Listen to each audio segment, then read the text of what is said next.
Kebenaran firman Tuhan bagi kita pada malam hari ini, saya memberikan tema bagi kita berbicara tentang menjaga hati. Tapi kebenaran ini dengan topik hati-hati dengan hatimu. Ya. Yang terambil dari Amsal 4 ayat 23 dan juga pasal 27 ayat 19. Nah, di dalam Amsal 4 ayat 23 di situ jelas dikatakan, jagalah hatimu dengan segala kewaspadaan, karena dari situlah terpancar kehidupan. Jagalah hatimu dengan segala kewaspadaan, karena dari situlah terpancar kehidupan. Amsal 27 ayat 19, seperti air mencerminkan wajah, demikianlah hati manusia mencerminkan manusia itu. Seperti air mencerminkan wajah, demikianlah hati manusia mencerminkan manusia itu. Nah, saudara, di dalam kasih Tuhan, mungkin pernah kita mendengar satu kalimat yang mengatakan begini, dalamnya laut dapat diduga, dalamnya hati siapa yang tahu? Nah, gitu ya. Dalamnya laut dapat diduga atau diukur, tapi dalamnya hati seseorang siapa yang tahu? Dan kalimat ini merupakan satu gambaran yang sering diungkapkan oleh setiap orang untuk menggambarkan hati manusia itu sendiri yang tidak bisa diselami, yang tidak bisa diukur, ya. Dan juga ada satu frasa juga yang tidak kalah sering juga kita dengarkan ketika mungkin kita menghadapi ada satu persoalan, ketika kita berbicara, sharing dengan seseorang, ada yang satu frasa yang mengatakan begini, ikuti saja kata hatimu. Nah, ikuti kata hatimu, ya. Kalau di dalam bahasa Inggris dikatakan follow your heart. Nah, frasa ini saudara seringkali dijadikan sebagai tema beberapa lagu, bahkan juga beberapa kalimat ini dijadikan menjadi satu momentum di dalam perubahan dalam film-film, mengikuti kata hati. Ada kesan yang dinyatakan dalam frasa ini bahwa apa yang dinyatakan oleh hati manusia adalah sesuatu yang positif dan harus diikuti walaupun itu bertentangan dengan keadaan. Dan ini terkesan personal dan memotivasi ya bagi kita. Namun yang sesungguhnya, apa sesungguhnya yang Alkitab katakan, saudara, mengenai hati manusia itu? Jika kita kembali ke ayat kita tadi dalam Amsal 4 ayat 23, di situ jelas, jagalah hatimu dengan segala kewaspadaan, karena dari sanalah terpancar kehidupan. Nah, tentunya ini sesuatu yang menabrak pemikiran paradigma dunia yang seakan-akan yang tadi ya mengikuti kata hati, yang mengeluh-elukan hati manusia yang mulia itu menjadi suatu hal yang harus diwaspadai kalau menurut ayat ini ya. Karena tidak sedikit kita orang-orang Kristen juga yang menganut paham ini ya. Yang mengatakan, yang seakan-akan bahwa apa yang dikatakan hati kita ini adalah hal yang benar dan itu menentukan arah hidupnya. Dan inilah yang menjadi perenungan bagi kita malam hari ini. Apakah benar mengikuti kata hati itu adalah sesuatu yang benar, yang mulia, yang perlu kita ikuti, yang akan menentukan arah hidup kita? Kalau kita yang pertama melihat ya, kalau kita pertama melihat dari definisi ya, arti daripada hati itu, banyak memang orang beranggapan bahwa kepala dengan otaklah yang menjadi pusat dan pengatur kegiatan manusia. Tetapi Alkitab menyatakan bahwa hatilah yang menjadi pusat seluruh kehidupan manusia, kehidupan seseorang. Tadi di ayat yang kita baca di satu ayat tadi di dalam Amsal 4 ayat 23 itu dikatakan ayat B-nya itu, karena dari situlah, artinya dari hati itulah terpancar kehidupan. Artinya secara alkitabiah, hati itu dapat dilihat sebagai sesuatu yang berisi seluruh pikiran manusia, seluruh perasaan manusia, seluruh kehendak manusia. Dengan kata lain, bahwa hati itu, saudara, itu mewakili pribadi kita manusia. Bahkan seorang pakar antropolog ya, Perjanjian Lama, saya baca buku yang bernama Hans Walter Wolff. Dia mengatakan bahwa kosakata antropologi dalam Perjanjian Lama itu pada umumnya diterjemahkan itu dengan kata hati, lev dalam bahasa Ibrani ya. Dan kata-kata hati ini banyak sekali dipakai di dalam Perjanjian Lama, ada sebanyak 858 kali. Bahkan di dalam Perjanjian Baru juga yang digunakan dengan kata kardia. Kardia itu yang diterjemahkan hati itu ada 156 kali. Itu yang merujuk semua kata hati ini kepada pribadi seluruh manusia itu. Dengan kata lain, saudara, bahwa kehidupan manusia di dalam Alkitab itu identik dengan yang namanya hati. Maka itulah yang dikatakan sesuai dengan, ya hal ini sesuai dengan yang dikatakan saya baca tadi di dalam Amsal 27 ayat 19. Seperti air mencerminkan wajah, demikianlah hati manusia itu mencerminkan manusia itu. Jadi hati itu mewakili seluruh hidup manusia itu, baik itu pikirannya, baik itu perasaannya, maupun keinginan, kehendaknya. Dan itu Yesus pernah katakan ya di dalam Lukas 6 ayat 45. Di situ pernah Yesus mengatakan bahwa orang yang baik itu mengeluarkan barang yang baik dari perbendaharaan hatinya yang baik. Dan orang jahat yang mengeluarkan barang yang jahat dari perbendaharaannya yang jahat. Karena yang diucapkan mulutnya itu meluap dari hatinya, ya. Memang ya, kadang-kadang kita kalau jengkel aja dalam hati pasti itu akan keluar dari mulut, dari hati mulut kita. Makanya tidak ada bukan tidak ada ya. Berarti salahnya perkataan orang kalau hanya mengatakan, oh itu hanya keluar saja dari mulutku, di hatiku tidak begitu kok. Gitu ya. Yesus pernah menekankan itu bahwa apa yang diucapkan oleh mulut, yang dipikirkan oleh pikiran, bahkan yang dilakukan di dalam tindakan itu sesungguhnya meluap dari hatinya.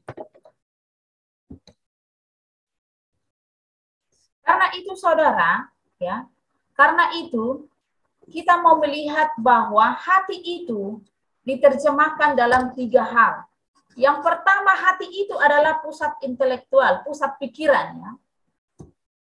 Apa maksudnya di sini? Kalau dikatakan dalam Ulangan 8 ayat 5, orang sadar atau insaf itu akan sesuatu di dalam hati mereka. Seseorang itu berdoa di dalam hati mereka. Dalam 1 Samuel 1 ayat 12 sampai 13. Merenungkan dalam hati, Mazmur 19 ayat 14.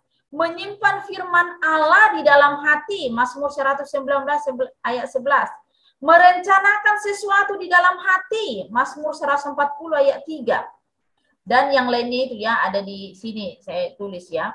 Merenungkan dalam hati, percaya dalam hati, menyanyi dalam hati. Nah saudara, semua kegiatan hati ini itu terutama menyangkut pikiran ya, menyangkut intelektual seseorang atau pikiran seseorang. Jadi hati itu adalah pusat pikiran seseorang atau pusat intelektual seseorang. Yang kedua, hati itu juga adalah pusat perasaan.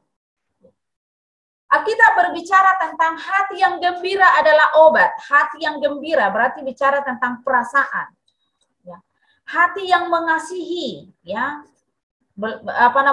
bicara tentang perasaan. Hati yang takut, Yosua 5 ayat 1. Hati yang berani, hati yang khawatir, Amsal 12 ayat 25. Hati yang marah, Amsal 19 ayat 3, ya. Hati yang menderita, Yeremia 4 ayat 19, Roma 9 ayat 2, ya.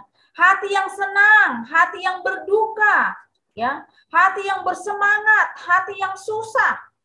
Nah, semua kegiatan hati ini, saudara, ini bersifat emosional, perasaan. Maka hati itu diartikan juga adalah pusat seluruh perasaan atau emosi semua orang. Dan yang ketiga itu adalah hati itu juga diartikan sebagai pusat kehendak manusia. Kalau kita membaca di dalam Alkitab bahwa hati yang keras dikatakan ya, contohnya bangsa Israel ya, di dalam Keluaran 4 ayat 21 dikatakan mereka memiliki hati yang keras yang menolak untuk melakukan perintah Allah. Hati yang tunduk kepada Allah ya, berbicara tentang perilaku ya, kehendak di sini. Yosua 24 ayat 23 ya. Hati yang mengambil keputusan 2 Tawarik 6 ayat 7. Hati yang terarah kepada hukum-hukum Allah. Hati yang ingin melakukan sesuatu, Roma 10 ayat 1. Semua kegiatan ini terjadi di dalam kehendak manusia. Karena itu, saudara, dengan demikianlah dari pengertian hati ini, bahwa hati itu adalah pusat seluruh pikiran kita, intelektual kita. Hati itu juga adalah seluruh berbicara tentang seluruh perasaan kita. Yang ketiga adalah hati itu berbicara tentang pusat seluruh apa yang kita lakukan, kehendak kita. Maka dikatakan, disimpulkan bahwa hati itu adalah organ sentral, organ pusat yang menentukan sikap hidup dan seluruh kegiatan kita manusia. Artinya, hati itu mencakup pemikiran kita secara intelektual, seluruh keinginan, perasaan, emosional kita, bahkan seluruh kehendak kita, apa yang kita lakukan, apa yang kita kehendaki, semuanya berpusat di hati. Kalau kita melihat, saudara, Amsal ini ditulis oleh Salomo ya. Salomo yang gagal ya, termasuk adalah pernah gagal ya, walaupun dia bertobat ya pada akhirnya. Dia gagal dalam menjaga hatinya. Di mana itu kita lihat? Ketika Salomo itu jatuh ke dalam keterpurukan, ketika dia jatuh ke dalam penyembahan berhala yang mengakibatkan hatinya dicondongkan kepada ilah-ilah lain, maka keterpurukannya ini itu mencakup seluruh pertimbangan intelektualnya, perasaannya, emosionalnya, dan semua keinginannya. Karena di dalam hati kita lah seharusnya, saudara, pengajaran firman Tuhan itu dipelihara dan dipertimbangkan dan juga dikerjakan. Karena di dalam ayat sebelumnya itu, kalau kita dilihat nanti di dalam 1 Raja-Raja 11 itu, di situ Tuhan sudah mengingatkan Salomo supaya dia jangan bergaul dengan mereka. Mereka di situ adalah orang-orang yang menyembah berhala. Dan juga orang-orang yang menyembah berhala juga jangan bergaul dengan mereka. Tetapi Salomo ini tidak memindahkan perintah Tuhan ini, tidak menjaga kebenaran firman Tuhan itu di dalam hatinya, sehingga dia jatuh ke dalam keterpurukan. Ya. Sehingga dia gagal, karena dia gagal menjaga hatinya di dalam Tuhan, maka dia dia jatuh ke dalam penyembahan berhala. Dan kita melihat dia memiliki istri 1000 orang ya, 700 istrinya, 300 gundiknya. Ya. Dan akibat dari Salomo ini tidak bisa menjaga hati, saudara, kita melihat selain dia jatuh ke dalam penyembahan berhala, juga kerajaannya itu menjadi terpecah menjadi 2. Padahal di sebelumnya itu Tuhan sudah berjanji kepada Salomo, dikatakan bahwa jika engkau hidup di hadapanku sama seperti Daud ayahmu, dengan tulus hati dan dengan benar, dan berbuat sesuai dengan segala yang kuperintahkan kepadamu, mengikuti segala ketetapan dan peraturanku, maka aku akan meneguhkan tata kerajaanmu atas Israel selama-lamanya, dan keturunanmu tak akan terputus dari tahta kerajaan Israel. Itu janji Tuhan kepada Salomo. Tapi karena dia tidak tidak menjaga hatinya, akhirnya kerajaannya menjadi terpecah, ya, menjadi hancur. Dan pengalaman pahit inilah, saudara, yang dibagikan bagi kita melalui Amsal ini. Dia mau menasehatkan kepada semua orang, baik yang tua, yang muda, yang besar, yang kecil, supaya kita senantiasa menjaga hati kita dengan segala kewaspadaan, ya. Karena ketika kita menjaga hati kita sedemikian rupa, maka dari situlah mengalir seluruh kehidupan yang benar. Namun yang menjadi pertanyaannya saudara, ya, mengapa kita perlu menjaga hati kita dengan waspada? Dan bagaimana kita menjaga hati kita ini supaya tetap waspada? Alasan yang pertama, kenapa kita perlu menjaga hati kita ini dengan segala kewaspadaan? Karena itu perintah Tuhan, saudara. Jelas tadi di ayat 23 ya. Dikatakan, jagalah hatimu dengan segala kewaspadaan. Kata jagalah di sini adalah satu perintah yang tegas yang diungkapkan oleh Salomo di dalam ayat ini ya, di dalam kebenaran ini, supaya benar-benar sungguh-sungguh menjaga hatinya. Karena dari situlah kebenaran-kebenaran, buah-buah kebenaran itu akan mengalir. Dari tindakan menjaga hati dengan bijaksanalah, maka muncul kehidupan yang benar, muncul pemikiran yang benar, perasaan yang benar, perkataan yang benar, bahkan sikap hidup yang benar. Karena itu, mari kita menjaga hati kita dengan satu kata, kita menuruti perintah Tuhan, ketetapan Tuhan, apa yang Tuhan katakan dalam firman-Nya kita ikuti. Maka kita mampu menjaga hati kita, sehingga kita akan memiliki pemikiran yang benar terhadap persoalan, terhadap seseorang, tentang menilai suatu hal, perasaan kita, perkataan kita, dan juga sikap hidup kita dengan benar. Memang saudara ya, banyak di dalam Alkitab juga yang gagal dalam menjaga hati dan juga berakibat fatal dalam hidupnya. Kita melihat Hawa ya, Hawa itu dia memakan buah pohon yang telah dilarang Tuhan karena hatinya tertarik kepada pohon itu. Dikatakan dalam Alkitab Hawa itu tertarik pada buah pohon itu, sehingga dia gagal dalam menjaga hatinya, hingga jatuh dalam dosa. Dan akibatnya apa? Dia diusir dari Taman Eden, dan itu berdampak bagi kita sampai hari ini. Kemudian Kain, kita melihat Kain ya. Kain itu panas hati sehingga dia membunuh adiknya Habel. Tuhan sudah ingatkan ketika Kain ini panas hati, iri dia kepada Habel karena persembahan Habel diterima oleh Tuhan. Tuhan sudah bilang, hati-hati. Karena di pintu hatimu itu sudah ada iblis. Kalau kau tidak hati-hati, maka akan terjadi hal yang tidak diinginkan. Betul. Ya. Kain tidak mengindahkan perintah Tuhan, sehingga dia membunuh adiknya sendiri, Habel. Saul juga yang iri terhadap Daud. Dia panas hati, sehingga dia berupaya membunuh Daud. Ya. Dan masih banyak lagi ya, Haman. Ya. Panas hati terhadap Mordekai karena tidak memberi hormat kepadanya. Dia merasa tidak dihargai. Ya. Sehingga apa yang terjadi bagi Haman? Justru dia yang disulahkan. Jadi saudara, orang yang tidak bisa menjaga hatinya pasti akan berakibat fatal bagi hidupnya dan juga bagi orang lain. Bukan hanya bagi kita, bagi orang lain juga. Karena itu mari kita belajar mengikuti segala kehendak Tuhan, jalan-jalan Tuhan dengan segenap hati. Mari kita mengambil keputusan yang teguh untuk taat kepada Tuhan. Dan cari Tuhan dan kebenarannya senantiasa di dalam hidup kita. Bergaul akrab dengan Tuhan melalui persekutuan kita tiap-tiap hari dengan Tuhan. Mari kita rindu supaya kita memiliki setiap hari itu ada persekutuan dengan Tuhan. Kalau nggak sempat saat teduh pagi, ya malam sebelum tidur. Jadi mari kita menilai hidup kita saat ini. Jika kita merasa bahwa hati kita sudah tidak lagi memiliki rasa haus dan lapar akan firman Tuhan, bersekutu dengan Tuhan, kita harus menilai kembali apa yang menjadi prioritas kita. Dan kita harus jujur mengakui kesuaman kita, dan kita berdoa dengan sungguh-sungguh memohon kerinduan yang baru kepada Tuhan, untuk kita lagi memiliki perkenanan hati di hadapan Tuhan dengan apa? Dengan kita kembali kepada jalan Tuhan, mengikuti kehendak Tuhan, kerinduan Tuhan.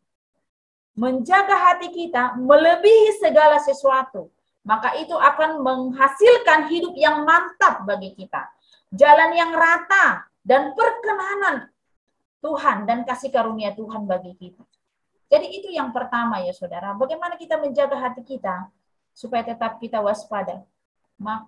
Kenapa kita perlu menjaga hati kita? Karena itu perintah Tuhan, itu kerinduan Tuhan. Jadi perintah harus dilaksanakan. Yang kedua, kenapa kita perlu waspada? Ya, sehingga kita perlu kenapa kita perlu menjaga hati kita dengan waspada? Karena hati itu licik. Ya. Kalau kita membaca nanti di dalam Yeremia 17 ayat 9, sekatakan betapa liciknya hati, lebih licik dari segala sesuatu. Ya. Hatinya sudah membatu, siapakah yang dapat mengetahuinya? Ya. Artinya di sini, ketika kita melihat Adam dan Hawa memilih untuk menuruti godaan iblis dan makan dari pohon pengetahuan yang baik dan buruk, keputusan mereka itu saudara secara drastis mempengaruhi hati seluruh manusia sampai hari ini. Hati manusia itu menjadi dipenuhi dengan kejahatan, lebih lagi egois menuruti kehendaknya, dan cenderung melakukan hal-hal yang bertentangan dengan kehendak Tuhan. Oleh karena itulah Yeremia mengatakan di sini, betapa liciknya hati, lebih licik daripada segala sesuatu. Kalau kita memang melihat di sini, konteksnya itu, bangsa Yehuda itu, sekalipun mereka dikatakan menyembah Tuhan, tetapi di saat yang bersamaan, mereka juga menyembah berhala, saudara. Sehingga Tuhan mengatakan, mereka ini memuliakan Tuhan dengan bibirnya, tapi hatinya jauh daripada aku.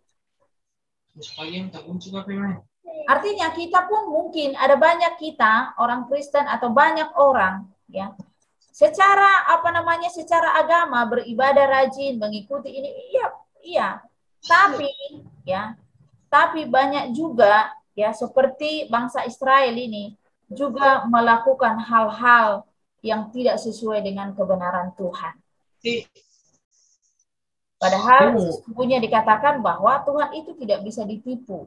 Ya. Sejak manusia memang jatuh ke dalam dosa, saudara, hati kita tidak bisa lagi mempercayai hati kita. Oleh karena itu, menyadari hati kita ini yang tidak bisa dipercaya, yang licik, ya, bahkan sangat manipulatif ini, sehingga kita belajar dari Daud, ya. Daud dikatakan seorang yang dekat dengan Tuhan, tetapi dia selalu berkata di dalam doanya, di dalam Mazmur 51 ayat 12, dia selalu mengatakan supaya Tuhan memperbaharui hatinya hari lepas hari. Dia mengatakan, jadikanlah hatiku tahir ya Allah, dan perbaharuilah batinku dengan roh yang teguh. Jadi sekalipun Daud dekat dengan Tuhan, saudara, bukan berarti hatinya itu bisa selalu bersih. Saya mau katakan begini, kita semua manusia, tidak ada yang kebal terhadap dosa, siapapun itu. Mau hamba Tuhan, mau orang si tua, mau yang mau siapapun kita, ya. Mau orang yang sudah dipakai Tuhan luar biasa, tidak seorang pun kebal terhadap dosa. Karena itu kita perlu menyerahkan hati kita senantiasa kepada Tuhan untuk diperbaharui oleh Tuhan hari lepas hari. Karena itulah ketika kita sudah dekat dengan Tuhan, kita juga memohon supaya Tuhan terus menopang kita. Supaya kebenaran firman Tuhan di hati kita yang cenderung tertanam hal-hal yang melakukan yang bertentangan dengan kehendak Tuhan, kita bisa perbaharui di dalam hati kita oleh karena kebenaran Tuhan. Jadi dari bagian ini, oleh karena hati manusia itu cenderung untuk manipulatif, mengikuti keinginan-keinginan jahat hati manusia ini, maka kita perlu memiliki persekutuan yang dekat lagi dengan Tuhan, sehingga kita memiliki kepekaan kepada keinginan Tuhan dan keinginan Roh Kudus bagi kita.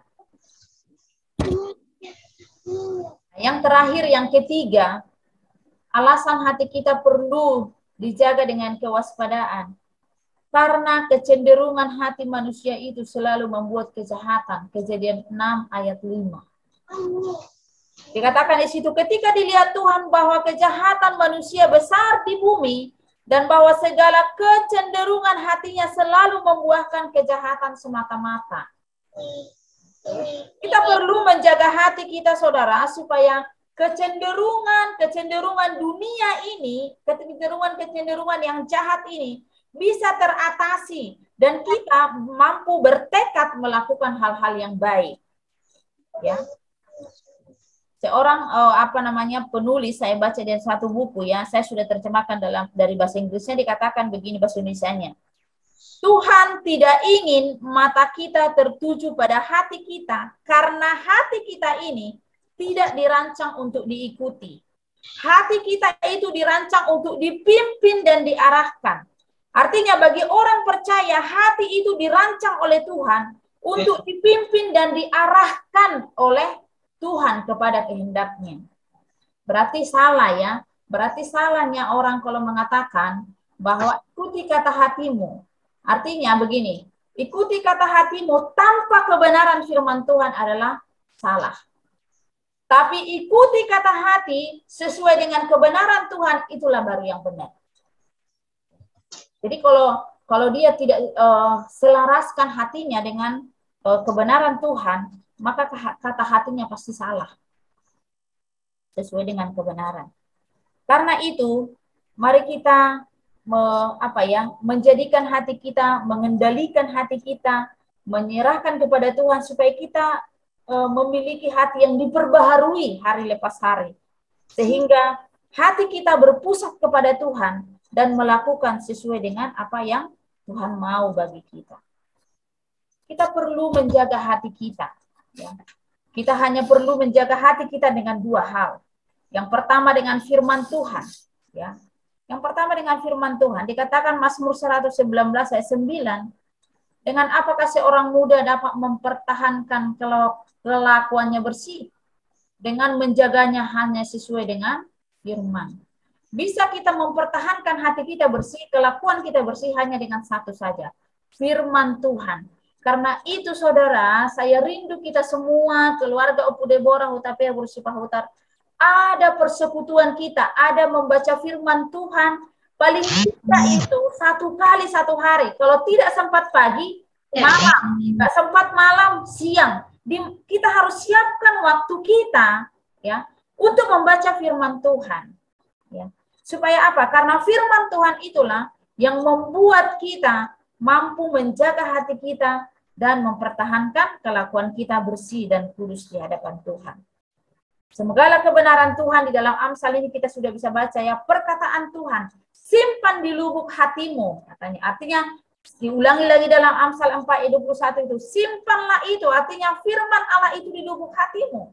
Karena itulah yang menjadi kehidupan bagi mereka yang mendapatkannya dan juga akan memberi kesembuhan bagi tubuh mereka.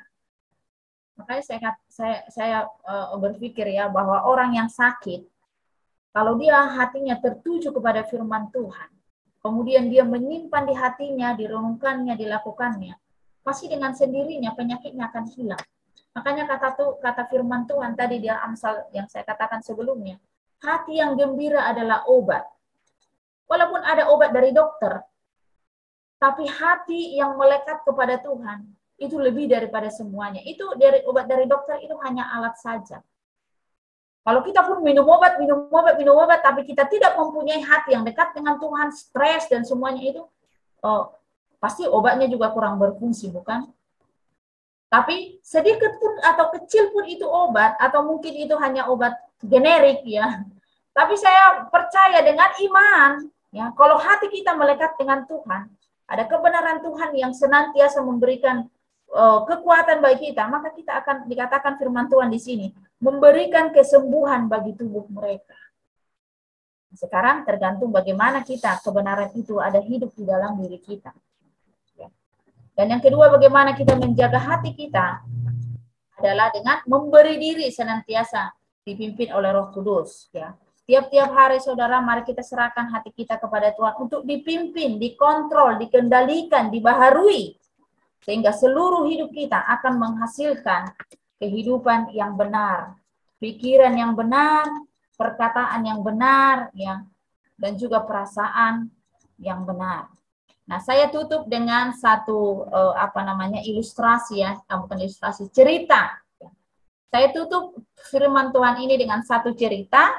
Mari kita simak cerita ini baik-baik. Ceritanya begini. Suatu hari ada sepasang suami istri yang baru pindah ke sebuah kompleks perumahan. Suatu pagi saat sedang sarapan, mereka melihat keluar dari jendela kaca. Tetangga depan rumah mereka sedang menjemur pakaian. Dan sang istri ini langsung memberi komentar memprotes kerja tetangganya itu. Dia mengatakan begini, wah itu baju-bajunya dicuci kurang bersih. Sepertinya ibu itu tidak tahu ya cara mencuci pakaian dengan benar. Suaminya menoleh, tetapi dia diam saja dan tidak memberi komentar apapun. Sejak hari itu, setiap pagi, ketika tetangganya menjemur pakaian, selalu saja sang istri ini memberikan komentar tentang kurang bersihnya si tetangga mencuci pakaiannya. Lalu dia mengatakan, mungkin dia perlu sabun cuci yang lebih bagus ya, sebab cuciannya itu masih kotor ya. Apakah suaminya tidak risih ya dengan pakaian yang masih kotor seperti itu ya? Dia memberikan komentar-komentar seperti itu. Ada saja komentar yang diberi istrinya ini tentang tetangganya ini. Dan seminggu kemudian, saudara, sang istri ini heran. Ya, suatu pagi dia heran melihat pakaian-pakaian yang dijemur tetangganya ini kini terlihat cemerlang dan bersih. Lalu ia berseru lagi kepada suaminya, wah, ternyata ibu itu telah belajar ya bagaimana mencuci pakaian dengan benar. Kemudian yang biasanya sang suami diam, saat ini sang suaminya berkata, istriku, tadi pagi aku bangun pagi-pagi sekali dan saya sempatkan untuk membersihkan jendela kaca kita.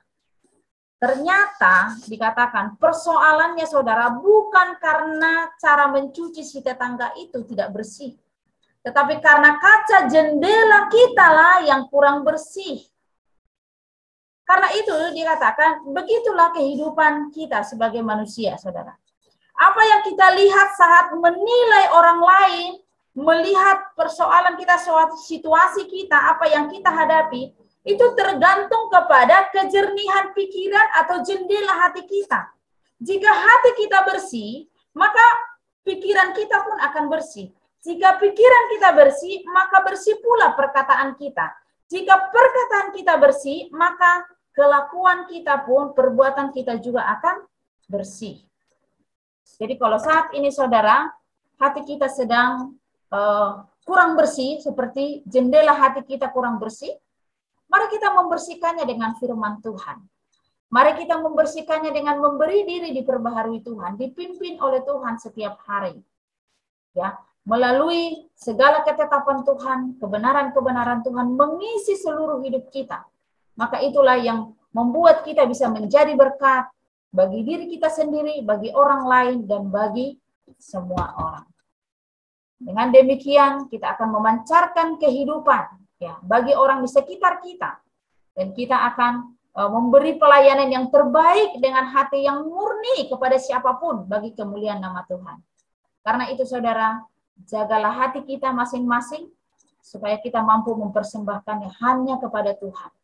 Sehingga kita menjadi orang-orang yang hati-hati di dalam menjaga hati kita. Karena itu merupakan satu perintah Tuhan untuk kita mengerjakan apa yang menjadi.